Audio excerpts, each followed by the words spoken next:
Bilkis Bano case के दोषियों की रिहाई और गुरमीत राम रहीम की पैरोल की अर्जी खारिज कराने की मांग को लेकर दिल्ली महिला आयोग की अध्यक्षा स्वाति मालीवाल ने प्रधानमंत्री नरेंद्र मोदी को एक चिट्ठी लिखी है।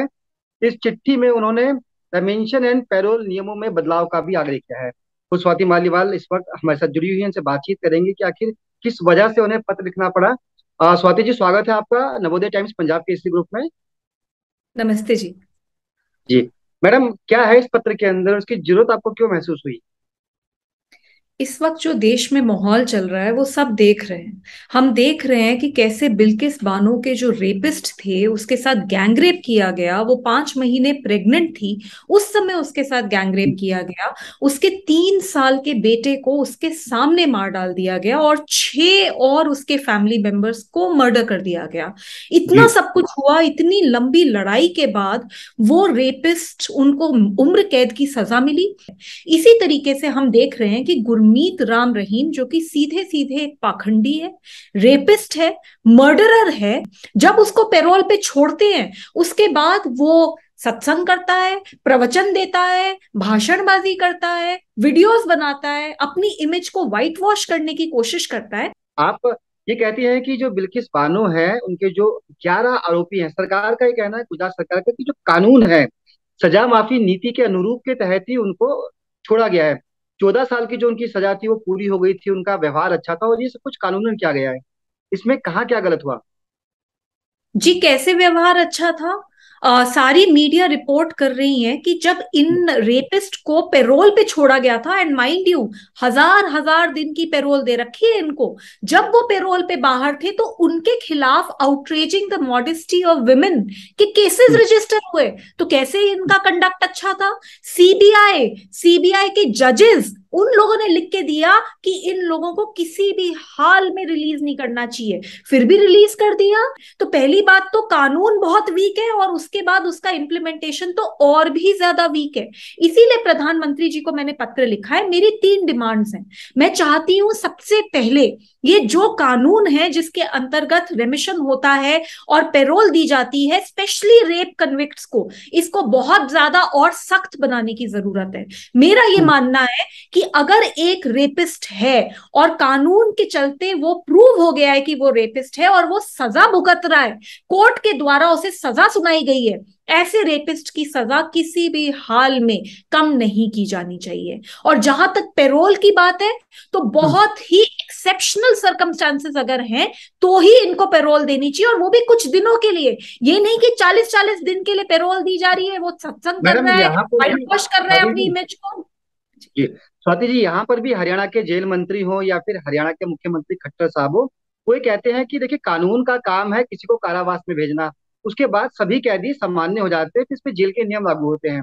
आप राम रहीम की पैरोल को लेकर बार बार सवाल उठा रही हैं। आप ये भी कहती हैं कि आदमपुर सीट पर चुनाव होने हैं, इसलिए बीजेपी को फायदा पहुंचेगा, इसलिए उनको बाहर निकाला गया है।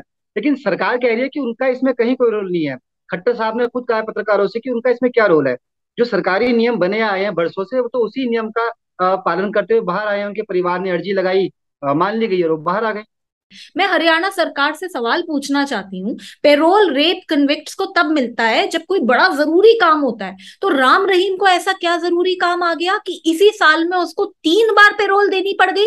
40-40 दिन तक पेरोल दी गई, और पेरोल में कुछ कंडीशन तो लगाते होंगे। इसीलिए प्रधानमंत्री जी से मेरी अपील है, जी। बिल्किस बानो के जो रेपिस्ट हैं उनको जेल में डालें, गुरमीत राम रहीम को तुरंत जेल में भेजना चाहिए, उसकी पेरोल कैंसिल करनी चाहिए। और इस देश में जो ये पेरोल और रेमिशन की पॉलिसीज हैं इनको सख्त बताएं बनाएं।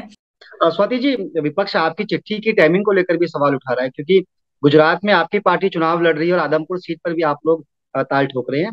क्या चुनाव है इसलिए भी आपकी तरफ से प्रेशर बनाया जा रहा है और चिट्ठी लिखी गई है प्रधानमंत्री को? जी, सीधी बात है। मैं दिल्ली महिला आयोग की अध्यक्ष हूँ। अभी हम्म, मैं सिर्फ और सिर्फ दिल्ली महिला आयोग के लिए काम कर रही हूँ, और मैं जी। ये नहीं देख रही कि किस पार्टी को इस वक्त क्या फायदा होगा और नहीं होगा। और सीधी बात तो बिल्कुल ये है, देखिए, मैं ये नहीं कहना चाहती, मैं कोई राजनीति नहीं करना चाहती, लेकिन मैं बस ये जानना चाहती हूँ कि गुरमीत राम रहीम तभी बाहर क्यों आता है जब इलेक्शन होने वाले होते हैं, और ये जितने के जितने नेता हैं ये सब उसके सामने हाथ जोड़ के खड़े होते हैं। मेरे हिसाब से बहुत शर्म की बात है, और पूरे देश में हम एक ऐसा गंदा मैसेज दे रहे हैं इसके द्वारा कि अगर 8 महीने की बच्ची के साथ रेप होता है, 90 साल की महिला के साथ रेप होता है, होता रहे, कोई फर्क नहीं पड़ता, हम रेपिस्ट के साथ खड़े हैं। हमें याद करना पड़ेगा कि गुरमीत राम रहीम कौन है। गुरमीत राम रहीम एक बहुत ही डेंजरस क्रिमिनल है। आपको याद होगा कि जब ये सारी रेप की घटनाएं सामने आई थी तो बहुत अथॉरिटीज ने इंस्पेक्शन करी थी उसके आश्रम की, और हमने देखा था कि कैसे आश्रम के अंदर गुफाएं बनी थी जिसमें वो लड़कियों को ले जाकर उनका यौन शोषण करता था। दोनों मामलों को लेकर आप कोर्ट में जाने की तैयारी कर रहे हैं? चिट्ठी आपने वैसे लिख दी है? जी, मैं लीगल ओपिनियन ले रही हूँ।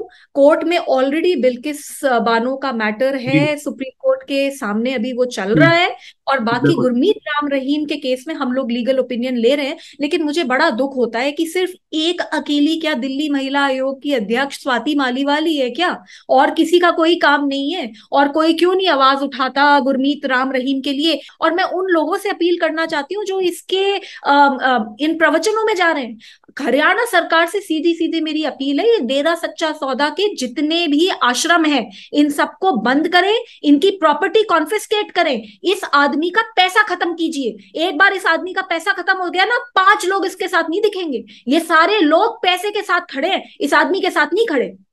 जी चलिए मैडम, बहुत बहुत शुक्रिया बातचीत करने के लिए और बताने के लिए कि चिट्ठी में क्या कुछ है और प्रधानमंत्री महोदय से आपने क्या कुछ आग्रह किया है। स्वाति जी, समय दिया नवोदय टाइम्स पंजाब केसरी ग्रुप को, आपका बहुत बहुत शुक्रिया।